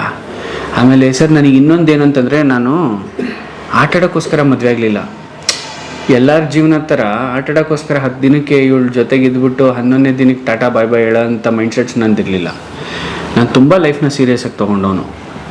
ಸೊ ನನಗೆಲ್ಲ ಒಂದು ಕಡೆ ಅನ್ನಿಸ್ತು, ಇಲ್ಲ ನಾನು ಹಿಂಗೆ ಬದುಕಿದ್ರೆ ಆಗಲ್ಲ, ನನ್ನ ಬದುಕು ನಮ್ಮ ದಿಕ್ಕನ್ನು ಬದಲಾಯಿಸ್ಬೇಕು. ಇವ್ರ ಅಪ್ಪ ಅಮ್ಮ ನಿಂತ್ಕೊಂಡು ತಿರುಗಿ ನೋಡ್ಬೇಕು, ಹಂಗೆ ಮಾಡಿ ತೋರಿಸ್ಬೇಕು ನಾನು. ಸರ್ ಅಲ್ಲಿಂದ ಬಿಟ್ಟು ಬಂದವನೇ ಸರ್, ಇವೆಂಟ್ಸ್ ಎಲ್ಲ ಮುಗಿಸ್ಕೊಂಡು ಬಂದವನೇ ಫಸ್ಟು ಜಾಬಿಗೆ ಸೇರಿಕೊಂಡೆ ಸರ್. ಇದೆಲ್ಲ ಬಿಟ್ಬಿಡೆ. ಯಾಕೆಂದರೆ ನನಗೆ ಇವೆಂಟ್ ಹೆಂಗೆ ಅಂದರೆ ವಾರಕ್ಕೊಂದಿರುತ್ತೆ ಸರ್. ವಾರವೆಲ್ಲ ಹುಡುಗರು ಮೇಂಟೈನ್ ಮಾಡಬೇಕು ಫ್ರೀಯಾಗಿ. ನಾನು ಒಂದಿನದ ದುಡ್ಡು ವಾರವೆಲ್ಲ ಖರ್ಚು ಮಾಡಬೇಕು, ಈ ಮೈಂಡ್ಸೆಟ್ಟಿಗೆ ಬಂದ್ಬಿಟ್ಟೆ. ಫಸ್ಟು ನಾನು ಜಾಯಿನ್ ಆಗಿದ್ದೆ ಜನಶ್ರೀ.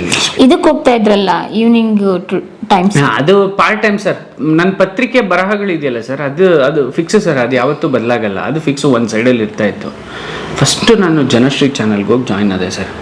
ಸರ್ ರಾಜಾಜಿನಗರ ಮನೆ, ಕೋರ್ಮಂಗ್ಲ ಆಫೀಸು, ಇಲ್ಲಿಂದ ಅಲ್ಲಿಗೆ ಟ್ರಾವೆಲ್ ಮಾಡ್ಬೇಕು. ನಾನು ಕೆಲ್ಸಕ್ಕೆ ಸೇರಿಕೊಂಡು ಒಂದಷ್ಟು ದಿನ ಕೆಲಸ ಮಾಡಿದೆ. ಇಲ್ಲಿಂದ ಅಲ್ಲಿಗೆ ಹೋಗೋದು, ಅಲ್ಲಿಂದ ಇಲ್ಲಿಗೆ ಬರೋದು. ಹೋಗೋಕ್ಕೆ 2 ಅವರ್, ಬರೋಕ್ಕೆ 2 ಅವರು, ಸಾಕಾಗ್ಬಿಡೋದು ಜೀವನ. ಯಾಕಪ್ಪ ಬೇಕು ಅಂದರೆ ಆ ಗ್ಯಾಪಲ್ಲಿ ಬೇರೆ ಬೇರೆ ಪತ್ರಿಕೆಗಳಿಗೆ ಆರ್ಟಿಕಲ್ ಬರೆಯೋದು, ವೆಬ್ಸೈಟ್ಸ್ಗೆ ಆರ್ಟಿಕಲ್ ಬರೆಯೋದು, ಹಿಂಗೇ ಮಾಡ್ತಾಯಿದ್ದೆ ಸರ್. ನೀವು ನಂಬ್ತೀರಾ, ಒಂದು 10 ತಿಂಗಳು ಅನ್ನೋ ಅಷ್ಟರಲ್ಲಿ, 10 ತಿಂಗಳು ಆಗಿಲ್ಲ, 5-6 ತಿಂಗಳು 5-6 ತಿಂಗಳು ಅನ್ನೋ ಅಷ್ಟರಲ್ಲಿ 2 BHK ಮನೆಗೆ ಬಂದೆ ಸರ್. ನನ್ನ ಸಂಬಳ ಅಷ್ಟೇ ಇತ್ತು. ನಮ್ಮ ಇವಳದು ಏನಕ್ಕೂ ಸಾಲ್ತಿರ್ಲಿಲ್ಲ ಪಾಪ, ಬರ್ತಾ ಇತ್ತು ಅಷ್ಟೇ. ಎಷ್ಟೋ 22,000 ತೋರಿಸಿದ್ರು, 18,000 ಸಿಗ್ತಾ ಇತ್ತು ಕೈಗೆ. ನಂದು ಮೆಟ್ರೋ ಖರ್ಚಿತ್ತು, ಮತ್ತೆ ಮನೆ ಮೇಂಟೆನೆನ್ಸ್ ಎಲ್ಲ ಇತ್ತು. ಇವಾಗಷ್ಟೇ ಅವರಷ್ಟೇ ಒಂದು ಸಂಬಳ ಫುಲ್ ಮಿಗಿಸ್ತಾ ಇದ್ದೆ. ನೈಟ್ ಹೊತ್ತು ನನ್ನ ಫ್ರೆಂಡ್ ಒಂದು ಎಲ್ಲೋ ಬರ್ಡ್ ಗಾಡಿ ಇತ್ತು. ಅಂದರೆ ನಿಮ್ಗೊಂದು ಚಿಕ್ಕ ಕತೆ, ಇವಾಗ ಫ್ಲ್ಯಾಶ್ ಬ್ಯಾಕ್ ಹೋಗ್ಲೇಬೇಕು, ಇಲ್ಲಾಂದ್ರೆ ಸ್ಟೋರಿ ಕನೆಕ್ಟ್ ಆಗಲ್ಲ. ನಾನು ಊಬರ್ ಕಂಪ್ನಿಯವರು ಊಬರ್ ಲಾಂಚ್ ಮಾಡಿದ್ರು, ಊಬರ್ ಆ್ಯಪ್ನ ಲಾಂಚ್ ಮಾಡಿದ್ರು. ಆಗ ನಾನು 5 ಕಾರ್ ಓನರ್. ಅವಾಗ ಓನರ್ ಆಗಿದ್ರಾ? ಯಾವಾಗ ನೋಡಿದ್ರೆ ಕೋಟಿ ಮಾತಾಡ್ತೀರಾ, ಓನರ್ ಆಗಿದೆ ಅಂತ ನೋಡಿದ್ರೆ ಖಾಲಿ ಪಲಾವೆ. ಹಂಗೆ ನನ್ನ ಹೆಂಡ್ತಿ ಯಾವಾಗಲೂ. So 5 car owner sir. ಆ 5 ಕಾರಲ್ಲಿ 1 ಕಾರು ನನ್ನ ಫ್ರೆಂಡ್ ಸಾಯಿ ಹತ್ರ ಇತ್ತು ಸರ್. ಅದು ನನ್ನ ಹೆಸ್ರ ಮೇಲೆ ಓಡ್ತಿತ್ತು.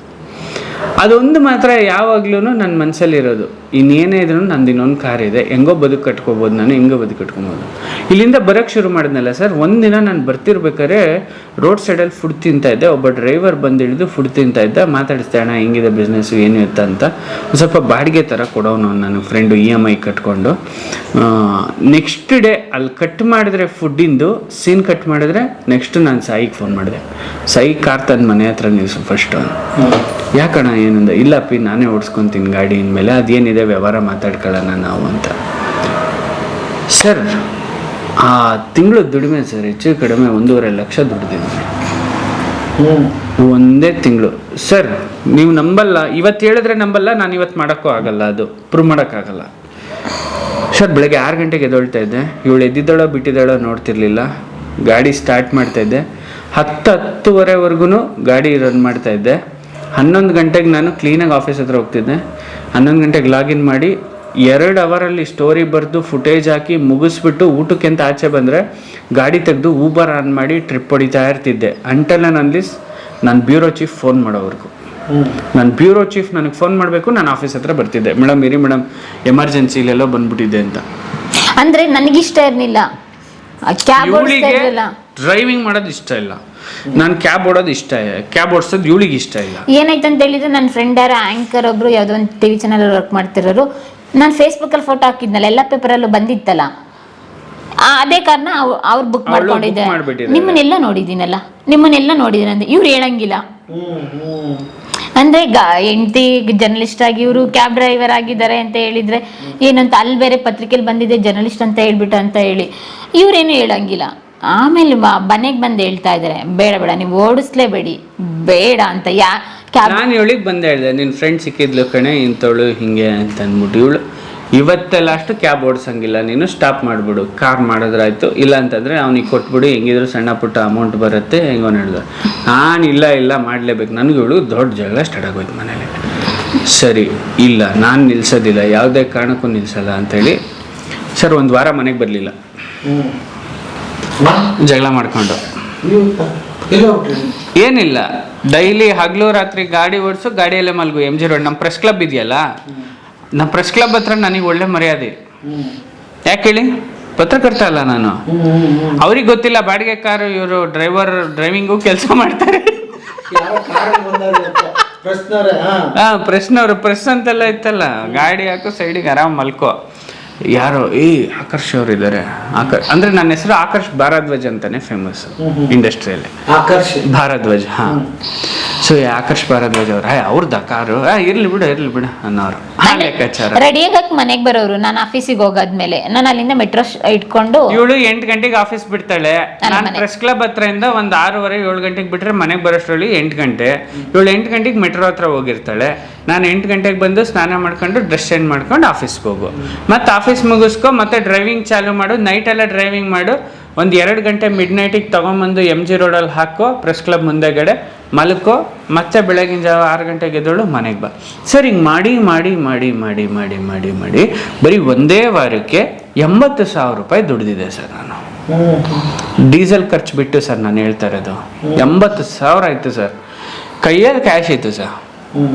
ಇವಳು ಒಂದಿನ ಫೋನ್ ಮಾಡಿದ್ಲು ಸರ್, 6th ಡೇ, ಎಷ್ಟು ದಿನ ಅಂತ ಹಿಂಗೆ ಮನೆಗೆ ಬರಲ್ಲ, ನಾನು ನೋಡ್ತೀನಿ ಇನ್ನೂ ಏನೇನು ಮಾಡ್ತೀಯ ಅಂತ, ಹಿಂಗೆ ಅಂತ ಏಕಾಏಕಿ ಸರ್ರಿ ಜಗಳ ಆಡ್ಬಿಟ್ಲು. ನಿದ್ದೆ ಗಂಡು ಬೇರೆ ನನಗೆ, 1 ವಾರದಿಂದ ನಿದ್ದೆ ಇರಲಿಲ್ಲ. ನೆಟ್ಕಲಪ್ಪ ಸರ್ಕಲ್ ಗೊತ್ತಲ್ಲ ನಿಮಗೆ, ನೆಟ್ಕಲಪ್ಪ ಸರ್ಕಲಲ್ಲಿ ಪಾರ್ಕ್ ಇದೆ, ಅಲ್ಲೊಂದು ಪಾರ್ಕ್ ಪಕ್ಕ ಗಾಡಿಗಳನ್ನ ಹಿಂಗೆ ನಿಲ್ಲಿಸ್ತಾರೆ. ಮಧ್ಯದಲ್ಲಿ ಒಂದು ಕಾರ್ ಮಧ್ಯದಲ್ಲಿ ಒಂದೊಂದು ಉಮ್ಟಾಗಳು ಇಟ್ಟಿದ್ದಾರೆ ಚಿಕ್ಕದಾಗಿ, ಗಾಡಿ ಟಚ್ ಆಗಬಾರ್ದು ಅಂತ. ಸರ್ ಫಸ್ಟ್ ಗೇರಲ್ಲಿ ಇದೆ ಅನ್ಕೊಂಡು ಕ್ಲಚ್ ತಳ್ಳಿ ಹಿಂಗೆ ಅಂದೆ ಸರ್, ರಿವರ್ಸಲ್ಲಿತ್ತು ಗೊತ್ತಾಗಲಿಲ್ಲ, ಬಟ್ ಅಂತ ಹೋಗಿ ಹೊಡಿತಿದ್ದಕ್ಕೆ. ಇವಳು ಫೋನಲ್ಲಿ ಇದ್ಲು, ಇರೇ ಏನೋ ಆಯಿತು ಅಂತ ಹಿಂಗಂದು ಫೋನ್ ಕಟ್ ಮಾಡಿ, ಯಾಕೋ ಏನೋ ಟಚ್ ಆಯ್ತಲ್ಲ ನೋಡೋಣ ಅಂದ್ಬಿಟ್ಟು ಗೇರ್ಗೆ ಹಾಕ್ಕೊಂಡು ಹಿಂಗೆ ಕ್ಲಚ್ ಬಿಟ್ಟೆ ಸರ್. ನಿದ್ದೆ ಆಮೇಲೆ ಗೊತ್ತಾಗಲಿಲ್ಲ, ಫೋರ್ಸ್ ಆಗಿಬಿಟ್ಬಿಟ್ಟೆ ಕ್ಲಚ್ಚು, ಹೋಗಿ ಬಡ್ ಅಂತ ಮುಂದೆ ಹೊಡಿತು. ಹಿಂದೆ ಮುಂದೆ ಬ್ಯಾನೆಟ್ ಓಪನ್, ಫ್ರಂಟು ಫ್ಯಾನ್ ಗೀನ್ ಎಲ್ಲ ಜಖಮ್ಮು, ಆಯಿಲ್ ಸೀಲ್ ಎಲ್ಲ ಫುಲ್ ಇಳಿತಾ ಇದೆ. ಇಂಜಿನ್ ಆಯಿಲ್ ಎಲ್ಲ ಫುಲ್ಲು 6 ರೇಂಜ್ ಆ ಫೋರ್ಸಲ್ಲಿ ಹೊಡಿತು ಮುಂದೆ. ಅಂದರೆ ಅದು ಕಬ್ಬಣ ಬೇರೆ ಸ್ಟಿಫ್ ಆಗಿತ್ತು, ಸಿಮೆಂಟ್ ರೋಡು. ಹೋಗಿ ಹೊಡೆದಿದ್ದು ಫೋರ್ಸಿಗೆ ಫ್ರಂಟಲ್ಲಿ ಇದ್ದಿದ್ದು ಫ್ಯಾನು ಗೀನು ಎಲ್ಲ ಅಪ್ಪಚ್ಚಿ. 80,000 ದುಡ್ದಿದೆ ಸರ್. ನೀರಲ್ಲಿ ಹೋಮ ಮಾಡ್ದಂಗಾಯ್ತು. ತಗೊಂಬಂದು ಗಾಡಿ ಮನೆ ಹತ್ರ ಹಾಕ್ದೆ. ಗಾಡಿ ನೀನೇ ಇಟ್ಕೊಂಡು EMI ಕಟ್ಕೊಬಿಡು ಅಂತ ಫ್ರೀಯಾಗಿ ಕೊಟ್ಟು ಕಳಿಸ್ದೆ. ಸ್ವಿಫ್ಟ್ ಡಿಸೈರು 80,000 ತೊಗೊಂಡಿದ್ನಲ್ಲ, ತೊಗೊಳಪ್ಪ ಒಂದು 40,000 ಗಾಡಿ ರೆಡಿ ಮಾಡಿಸ್ಕೊ ಹೋಗು ಅಂತಂದೆ. ಅಣ್ಣ ಓಲೋ ಊಬರ್ ಕಂಪ್ಲೇಂಟ್ ಆಗಿದೆ ಅಣ್ಣ, ಆರ್ಡ್ರ್ ಪಿಕ್ ಮಾಡಿಲ್ಲ ಅಂತ ಅದೇ ಒಂದು 2,000 ಫೈನ್ ಹಾಕಿದೆ ಅಣ್ಣ. ಸರಿ ಹಾಳಾಗೋಗ್ಲಿ ಹೋಗು ಅಂತ ಬಿಟ್ಟು ಎಲ್ಲ ಕೈ ತೊಳ್ಕೊಂಡು, ಇದು ಯಾಕೋ ನನ್ನ ಹಣೆ ಬರ ಸರಿ ಇಲ್ಲ ಅಂತೆಲ್ಲ ಬಿಟ್ಬಿಟ್ಟು ಮನೆಗೆ ಬಂದೆ. ಅವತ್ತು ಮನೆಗೆ ಬಂದು ಹೇಳಿದೆ, ನಿನ್ನ ದಸೆಯಿಂದ 80,000 ದುಡ್ದಿದ್ದೆ, ಗಾಡಿನೂ ಚೆನ್ನಾಗಿರ್ತಿತ್ತು, ಫೋನ್ ಇಡು ಅಂದರೆ ಇಡಲ್ಲ, ನೋಡಿ ಹಿಂಗೆಲ್ಲ ಆಯಿತು ಅಂತೇಳಿ ಅವತ್ತು ಸಮಾಧಾನ ಮಾಡಿಕೊಂಡೆ. ಅವತ್ತು ಲೈಫಲ್ಲಿ ಫಸ್ಟ್ ಟೈಮ್ ಅಂದ್ಕೊಂಡೆ, ಇನ್ಮೇಲೆ ಗಾಡಿ ಓಡಿಸ್ಬೇಕಾರಾಗಲಿ ಏನೇ ಮಾಡ್ಬೇಕಾರಾಗಲಿ 80 ಕಾಲ್ಸ್ ಪಿಕ್ ಮಾಡಬಾರ್ದು ಅಂತ. ಫೋನ್ ಪಿಕ್ ಮಾಡೋದ್ರೆ 80 ಕಾಲ್ ಪಿಕ್, ಯಾರು ಕಾಲ್ ಪಿಕ್ ಮಾಡಿದ್ರು ಚಿಂತೆ ಇಲ್ಲ, 80 ಕಾಲ್ ಮಾತ್ರ ಪಿಕ್ ಮಾಡಬಾರ್ದು ಸರ್. 80 ಅಂತ ಅಂದ್ರೆ ಟೆನ್ಷನ್ ಬಾಕ್ಸ್ ಇದ್ದಂಗೆ, ಅದು ಪೆನ್ಷನ್ ಬಾಕ್ಸ್ ಅಲ್ಲ, ಟೆನ್ಷನ್ ಬಾಕ್ಸ್. ಹಾಂ, ಅವತ್ತು ಫಿಕ್ಸ್ ಆಗೋದೇನು ಅಲ್ಲಿಗೆ ನಮ್ಮ ಲೈಫು ಸರ್. ಅಲ್ಲಿಂದ ನಾನು ಹಿಂದಕ್ಕೆ ನೋಡಲೇ ಇಲ್ಲ. ಅಲ್ಲಿಂದ ಮನೆಗೆ ಬಂದು ಒಂದು 6 ತಿಂಗಳೊಳಗಡೆ ಇವರು ಸ್ವಲ್ಪ 1-2 ಲಕ್ಷ ಸೇವಿಂಗ್ಸ್ ಮಾಡಿದ್ರು. ಅಲ್ಲಿ ಆರ್ಟಿಕಲ್ ಬರೆದು ಇಲ್ಲಿ ಆರ್ಟಿಕಲ್ ಬರೆದು ನಾನೆಲ್ಲೂ ಬರೆಯೋಕ್ಕಾಗ್ತಾ ಇರಲಿಲ್ಲ. ನಂದು ಬರೀ ಮೆಟ್ರೋ ಖರ್ಚು, ಮನೆ ಊಟದ ಖರ್ಚು ಅಷ್ಟೇನೆ. ನನಗೇನೋ ಸ್ವಲ್ಪ ಸ್ವಲ್ಪ ಅಡುಗೆ ಗೊತ್ತಿದ್ರಲ್ಲಿ ಮಾಡ್ಕೊಂಡು ಇದು ಮಾಡ್ತಿದ್ದೆ, ಉಳಿದಿದ್ದೆಲ್ಲ ಸೇವಿಂಗ್ಸ್ ಮಾಡಿದೆ. ಅದರಿಂದ ಫಸ್ಟ್ ನಮ್ಗೇನು ಅನ್ಸಿತ್ತು, ಆ ಮನೆ ಖಾಲಿ ಮಾಡ್ಕೊಂಡು ಒಂದು ಚೆನ್ನಾಗಿರೋದು ಮನೆಗೆ ಹೋಗ್ಬೇಕು ಅಂತ. ಅಲ್ಲಿಂದಲೇ ಮರಿಯಪ್ಪನ ಪಾಳ್ಯಕ್ಕೆ ಬಂದು ಒಂದು 2 BHK ಮನೆ ಮಾಡಿದ್ದು. 1.5 ಲಕ್ಷ ಅಡ್ವಾನ್ಸು, ಒಂದು 15,000 ಬಾಡಿಗೆ ಇತ್ತು. ಅಲ್ಲಿಗೆ ಹೋಗಿ ಶಿಫ್ಟ್ ಆದು. ಅಲ್ಲೋದಾಗ ಅಷ್ಟೊತ್ತಿಗೆ 6 ತಿಂಗಳಾಗಿತ್ತಲ್ಲ, ಕೆಲಸ ಬಿಡ್ತೀನಿ ಅಂತ ಹೇಳಿದರು. ನಾನು 3 ತಿಂಗಳಾಗಿತ್ತು ಸರ್ ಸಂಬಳ ಕೊಟ್ಟು. ನಾನು ಪಿತ್ತ ನೆತ್ತಿಗೆ ಹತ್ಬಿಟ್ಟಿತ್ತು. ಒಂದಿನ ಹೋದೆ ಆಫೀಸ್ಗೆ. ಇವಳು ಬೇರೆ ಟಾರ್ಚರ್, ಮನೇಲಿ ತಡೆಯೋಕ್ತಿಲ್ಲ ಪಾಪ. 15,000 ಸಂಬಳ ತರ್ತಾಳೆ, ಎಲ್ಲಾದರೂ ಅದರಲ್ಲೇ ಮ್ಯಾನೇಜ್ ಆಗಬೇಕು. ನಾನು ಬೇರೆ ಇಲ್ಲಿಂದ ಅಲ್ಲಿಗೆ ಹೋಗ್ಬೇಕು, ಡೈಲಿ ಪೆಟ್ರೋಲ್ ಖರ್ಚು. ನಾನು ನನ್ನ ಹೆಂಡ್ತಿಗೆ ಮೆಟ್ರೋದಲ್ಲಿ ಓಡಾಡು ಅಂತ ಹೇಳ್ತಿದ್ದೀನಿ, ಆದರೆ ನಾನು ಬೈಕಲ್ಲಿ ಹೋಗ್ತಿದ್ದೀನಿ. ಇವೆಲ್ಲ ನನ್ನ ಮನಸ್ಸಲ್ಲಿ ಭಾಳ ಘಾಸಿ ಮಾಡಿಬಿಟ್ಟು ಡೈರೆಕ್ಟ್ ಹೋದೆ ಆಫೀಸ್ಗೆ. ಎಲ್ಲರೂ ಕೆಲಸ ಮಾಡೋದು ನಿಲ್ಸ್ರಿ ಅಂದೆ.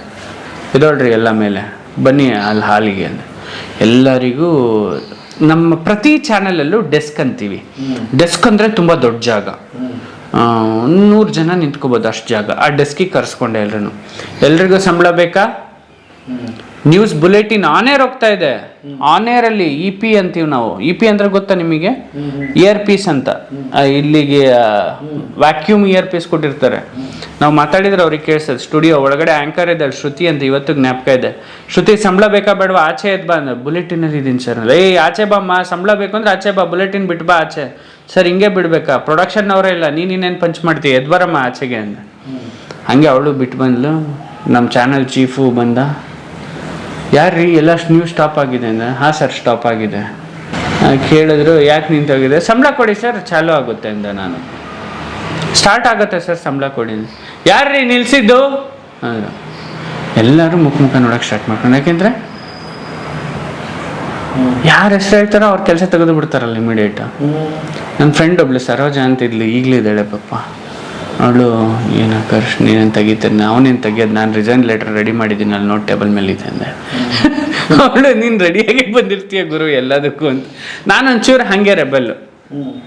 ನಾನು ರೆಡಿಯಾಗೇ ಇದ್ದೀನಿ ನೋಡಿ, ನಿಮ್ಮ ಕೆಲಸ ಹೋಗುತ್ತೆ. ಪಲ್ಲವಿ ಅಂತ ಒಂದು ಡೆಸ್ಕಲ್ಲಿ ಹುಡುಗಿ ಇದ್ಲು. ಆ ಹುಡುಗಿನ ಯಾರಮ್ಮ ಅಂತ ಅಂತಿದ್ರು. ಪಲ್ಲವಿ ನನ್ನ ಹೆಸರು ಹೇಳು ಅಂದ. ನನ್ನ ಹೆಸರೇ ಹೇಳೋದು ಅವಳು. ಓ ನಿಂದೇನಾ ಸರ್ ಇದೆಲ್ಲ? ನಂದು ಅನ್ನೋಕ್ಕೇನಿದೆ ಸರ್, ಇಲ್ಲಿ ನನಗೋಸ್ಕರ ಮಾಡ್ತಿಲ್ಲ ನಾನು, ಇವರೆಲ್ಲರಿಗೋಸ್ಕರ ಸ್ಟಾಪ್ ಮಾಡಿಸಿದ್ದೀನಿ ಸರ್. ಒಂದು ಸ್ಯಾಟಲೈಟ್ ಸ್ಟಾಪ್ ಮಾಡಿಸಿದ್ದೀನಿ, ಅರ್ಥ ಆಯ್ತಾ? ಒಂದು ಪ್ರೋಗ್ರಾಮ್ ನಡೀತಾ ಇದೆ ಒಳಗಡೆ ಸ್ಟುಡಿಯೋದಲ್ಲಿ, ಗ್ರೀನ್ ಮೆಟಲ್ ನ್ಯೂಸ್ ನಡೀತಾ ಇದೆ, ಪ್ರೊಡಕ್ಷನ್ ಸ್ಟಾಪ್ ಮಾಡಿಸಿದ್ದೀನಿ. ಮೇಲ್ಗಡೆ ಪ್ರೋಗ್ರಾಮ್ಸ್ ನಡೀತಾ ಇದೆ. 200ರಿಂದ 250 ಜನ ಎಂಪ್ಲಾಯೀಸ್ ಸುಮ್ಮನೆ ಕೂತಿದ್ದಾರೆ, ಯಾರು ಕೆಲಸ ಮಾಡ್ತಿಲ್ಲ. ಯಾಕೆ? 3 ತಿಂಗಳು ಸ್ಯಾಲ್ರಿ ಕೊಡು, ಕೆಲಸ ಮಾಡ್ತೀನಿ. ಇಮ್ಮಿಡಿಯೇಟು ಹೋಗಿ ಮ್ಯಾನೇಜಿಂಗ್ ಡೈರೆಕ್ಟ್ರಿಗೆ ಫೋನ್ ಮಾಡಿ, ಸೆಮಿವುಲ್ಲಾ ಸರ್ ಹಿಂಗೆಲ್ಲ ಆಗ್ತಾ ಇದೆ ಅಂತ. ಇನ್ನೊಬ್ರು ಯಾರೋ ಒಬ್ರು XYZ ಪರ್ಸನ್ ಎಡಿಟರ್ಸ್ ಎಲ್ಲ ಇದ್ರು, ಅವರೆಲ್ಲ ಫೋನ್ ಮಾಡಿ ಸ್ಯಾಲ್ರಿ ಹಾಕಲಿಲ್ಲ ಅಂದರೆ ಚಾನಲ್ ನಿಂತೋಗುತ್ತೆ ನೋಡಿ, ಇವಾಗ ಹಿಂಗೆಲ್ಲ ಮಾಡಿದ್ದಾನೆ. ಒಂದು ಹುಡುಗ ಗ್ಯಾಂಗ್ ಕಟ್ಕೊಂಡು ಎಂಪ್ಲಾಯೀಸ್ನೆಲ್ಲ ಗುಂಪು ಮಾಡ್ಕೊಂಡು, ಯಾರ್ರೀ ಅವನು ತೆಗೆದು ಬಿಸಾಕ್ರಿ. ತೆಗೆದು ಬಿಸಾಕೋಕ್ಕಾಗಲ್ಲ ಮೇಡಮ್, ಯಾಕೆಂದರೆ 3 ತಿಂಗಳು ಸಂಬಳ ಕೊಡಬೇಕು ಅವನಿಗೆ ಅಂತ. ಇಮಿಡಿಯೇಟ್ ಕೊಟ್ಟು ಅಂತ HR ಬಂದರು. ನಾನು ಅಲ್ಲೇ ನಿಂತಿದ್ದೆ 200 ಜನ ಮಧ್ಯೆ. ಆಕರ್ಷ್ ನಿಂದು ಸ್ಯಾಲ್ರಿ ರೆಡಿ ಇದೆ ಅಂದರೆ, ನನ್ನ ರೆಸಿಗ್ನೇಷನ್ ರೆಡಿ ಇದೆ ಸರ್ ಅಂದ. ಹುಡುಗರೆಲ್ಲ ನಕ್ಬಿಟ್ರು. ಹಂಗೆ ಹೇಳಿದೆ ನಾನು, ಡೈರೆಕ್ಟ್ ಹೇಳಿದೆ. Because I was ready. ನನಗೆ ಗೊತ್ತಿತ್ತು ಇಷ್ಟೆಲ್ಲ ಮಾಡ್ದವನ್ನ ಇನ್ಯಾವ ಸಂಸ್ಥೆಯಲ್ಲಿ ಇಟ್ಕೋತಾರೆ ಸರ್. ನಾನೇನು ಗೊತ್ತಿಲ್ದಲೇ ಮಾಡಿಲ್ಲ, ಗೊತ್ತಿದ್ದೇ ಮಾಡಿರೋದು. ನನಗೆ ಗೊತ್ತಿತ್ತು ನನ್ನನ್ನು ಕಿತ್ತೆತ್ತಿರ್ತಾರೆ ಇವರು ಅಂತ. ಅವ್ನು ಬಂದು ಹಂಗೆ ಅಂದ, HR ಮಧು ಅಂತ. ಇವತ್ತು ನಿನ್ನ ಸ್ಯಾಲ್ರಿ ರೆಡಿ ಇದೆಯಪ್ಪ ಅಂದ. ನನ್ನ ರೆಸಿಗ್ನೇಷನ್ ರೆಡಿ ಇದೆ ಅಂದೆ. ಅಲ್ಲಪ್ಪ ನಾನು ಹೇಳಿದ್ದೀನಿ ಸ್ಯಾಲ್ರಿ. ಹೌದು ಸರ್, ನೀವು ಸ್ಯಾಲ್ರಿ ಕೊಡ್ತೀರಾ, ನಾನು ಹೊರಗೆ ಹಾಕೋಕ್ಕೆ ಬಂದಿದ್ದು. ಮತ್ತು ನೀವು ಹೇಳೋದಕ್ಕಿಂತ ಮುಂಚೆ ನಾನೇ ಹೇಳಿದ್ರೆ ಮರ್ಯಾದೆ ಆದರೂ ಉಳಿಯುತ್ತಲ್ಲ ಸರ್, ಅದಕ್ಕೆ ನಾನೇ ಹೇಳಿದ್ದೀನಿ ತೊಗೊಳ್ಳಿ, ಅಲ್ಲಿ ಟೇಬಲ್ ಮೇಲೆ ಇಟ್ಟಿದ್ದೀನಿ. ಕಲೆಕ್ಟ್ ಮಾಡ್ಕೊಳ್ಳಪ್ಪ ಚೇಂಬರಿಗೆ ಬಂದು. ಚೇಂಬರಿಗೆ ಬರೋಲ್ಲ ಸರ್, ಇಲ್ಲೇ ತಂದ್ಕೊಡಿ, ಅಲ್ಲಿ ಬಂದರೆ ಬೇರೆ ವ್ಯವಹಾರ ಮಾಡ್ತೀರಾ ನೀವು, ನನಗೆ ಗೊತ್ತು ಅಂದೆ. ಯಾಕೆಂದರೆ ಮತ್ತೆ ಕಾಂಪ್ರಮೈಸ್ ಮಾಡಿಬಿಡ್ತಾರೆ. 2-3 ತಿಂಗಳು ಹೆಂಗಿದ್ರು ಕೆಲಸ ಬಿಟ್ಟೋಗ್ತಾ ಇದೆ, 2 ತಿಂಗಳು ಸಂಬಳ ಕೊಡ್ತೀವಿ, HR ಟರ್ಮ್ಸ್ ಆ್ಯಂಡ್ ಕಂಡೀಷನ್ಸು ಅದು ಇದು ಅಂತ ಸ್ಟಾರ್ಟ್ ಮಾಡ್ಕೋತಾರೆ ಇವರು. ಎಲ್ಲ ಕಾರ್ಪೊರೇಟ್ ಕಂಪ್ನಿಯಲ್ಲ ಅದು very common. Notice period serve ಮಾಡು, ಅದು ಇದು ಅಂದ್ಕೊಂಡು. ಅದಕ್ಕೆ ಅವೆಲ್ಲ ನನಗೆ ಬೇಡ ಇಲ್ಲ ಸಂಬಳ ಕೊಡಪ್ಪ ಅಂದರೆ ಸಂಬಳ ಕೊಟ್ಟ, ಸಂಬಳ ಇಸ್ಕೊಂಡು ಬಂದೆ. ಅವತ್ತಿಗೆ ಬರ್ತಾ ಬಂದೆ, ಥ್ಯಾಂಕ್ ಯು ಸರ್ ಎಲ್ಲ ಸರ್ ಒಳ್ಳೆ ಸ್ಪಂದನೆ ಕೊಟ್ಟಿದ್ದಕ್ಕೆ ಇಲ್ಲಿವರೆಗೂ ಅಂತ. ಆಚೆ ಬಂದವನ್ನೇ ಡಿಸೈಡ್ ಮಾಡಿದೆ, ಇನ್ನು ನನ್ನ ಲೈಫಲ್ಲಿ ನಾನು ಯಾವನಿಗೂ ಗುಲಾಮ್ನಾಗಿರಲ್ಲ. ಸಂಬಳ ಬರಲಿಲ್ಲ ಅಂದ್ರೂ ಪರವಾಗಿಲ್ಲ, ನಾನು ಏನು ಅನ್ಕೋತೀನಿ ನನ್ನ ಲೈಫಲ್ಲಿ ಅದನ್ನೇ ಮಾಡೋದು. ಅವತ್ತು ಮನೆಗೆ ಹೋಗಲಿಲ್ಲ, ನೆಕ್ಸ್ಟ್ ಡೇ ಮನೆಗೆ ಹೋದೆ. ಯಾಕೆ ಫೋನ್ ಸ್ವಿಚ್ ಆಫ್, ನೈಟ್ ಯಾಕೆ ಬರಲಿಲ್ಲ ಅಂತ. ಇಲ್ಲ ಅಂದ್ರೆ ಇವಳು ನಾನು ಬರ್ಲಿಲ್ಲ ಅಂದ್ರೆ ಇವಳಿಗೇನು ಭಯ ಇರಲಿಲ್ಲ. ಬೇರೆ ಹೆಣ್ಮಕ್ಳಿಗೆ ಭಯ ಶುರು ಆಗ್ಬಿಡುತ್ತೆ, ಎಲ್ಲೋದ್ನೋ ಏನೋ ಏನು ಕತೆ. ಆದ್ರೆ ಇವಳಿಗೆ ಭಯ ಇಲ್ಲ, ಯಾಕೆಂದ್ರೆ ಇವ್ನು ಎಲ್ಲೂ ಹೋಗಲ್ಲ ಅಂತ ಗೊತ್ತು ಇವಳು. ನಾನು ಎಲ್ಲರಿಗೂ ಹೇಳ್ತೀನಿ, ನನ್ಗೆ ಯಾರು ಕೆಟ್ಟದ್ದು ಮಾಡಿದ್ರು ಹೇಳ್ತೀನಿ, ಒಳ್ಳೇದು ಮಾಡಿದ್ರು ಹೇಳ್ತೀನಿ. ನಿಂಗೊಂದು ಬಿಸ್ನೆಸ್ ಆಪರ್ಚುನಿಟಿ ಇದೆ ಮಗ, ಇದನ್ನ ಹಿಂಗೆ ಉಪಯೋಗಿಸ್ಕೊ, ಇದನ್ನ ಹಿಂಗೆ ಡೆವಲಪ್ ಮಾಡು ಅನ್ನೋದು ನನ್ನ ಮೈಂಡಲ್ಲಿ ಬರೋದು. ಅವತ್ತಿನಿಂದ ಇವತ್ತಿನವರೆಗೂ ನಾನು ಬಿಸ್ನೆಸ್ಸೇ ಮಾಡ್ತಾ ಬಂದೆ. ನಾನು ಯಾವನ ಹತ್ರನೂ ಕೆಲಸ ಮಾಡೋಕ್ಕೆ ಹೋಗಲಿಲ್ಲ. ಯಾರು ನನ್ನನ್ನು ನನ್ನ ಯೋಗ್ಯತೆನ ಅಳತೆ ಮಾಡಿದ್ರೋ ಅವ್ರಿಗಿಂತ ಮೀರಿ ಆ ಒಂದು ಮಟ್ಟನೂ ಮೀರಿ ತಲುಪಿ ಇವತ್ತು ಬೆಳೆದು ನಿಂತಿದ್ದೀನಿ ಸರ್. ಅದ್ಭುತವಾಗಿತ್ತು. ಕೊನೆಗೂ ನಮ್ಮ ಫಸ್ಟ್ ನೈಟ್ ಇಲ್ಲಿ ಆಯ್ತು ಅಂತ ನೀವು ಸೀಕ್ರೆಟ್ ಮುಚ್ಚಿಟ್ಟಿದ್ದೀರಿ. ಮುಂದಿನ ಎಪಿಸೋಡ್ ಕಾಯ್ತಾ ಇರಲಿ. ಈಗ ನೆಕ್ಸ್ಟ್ ನಮ್ಗೆ ಏನ್ ತೋರಿಸ್ತೀವಿ? ನಮ್ಮ ಸ್ಟುಡಿಯೋ ಇದೆ, ಬನ್ನಿ ಹೋಗೋಣ. ಸ್ಟುಡಿಯೋ ಹೋಗೋಣ. ಸ್ಟುಡಿಯೋ ಹೋಗೋಣ. ಸೊ ಮನೆಯೆಲ್ಲ ಆಯ್ತು, ನೆಕ್ಸ್ಟ್ ಸ್ಟುಡಿಯೋ. ಎಸ್ ಬನ್ನಿ ತೋರಿಸ್ತೀನಿ. Thank you.